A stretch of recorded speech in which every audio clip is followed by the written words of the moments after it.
Maynila naman, patay ang isang babaeng opisyal ng isang bangko na siya'y barilin sa kanyang sasakyan ng mga salarin na nakamotorsiklo rin. Nakatutok si Dante Perello.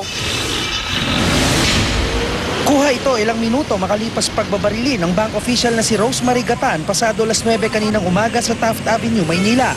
Umiikot pa ang gulong ng kanyang minamanehong SUV matapos sumalpok sa konkretong poste. Ang bank manager duguan sa driver seat at walang malay. Naisugod pa sa Medical Center Manila si Gatan pero idineklarang dead on arrival dahil sa tama ng bala na tumagot sa kanyang leeg. Sa inisyal na investigasyon ng MPD Homicide, papasok na raw sa trabaho ang biktima nang barilin ng mga di nakikilalang lalaking magkaangkas sa motorsiklo.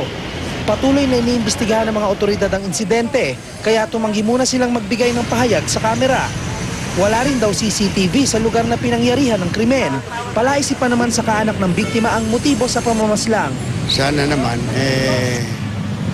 magkaroon ng positive result ang ginagawa ng pulis.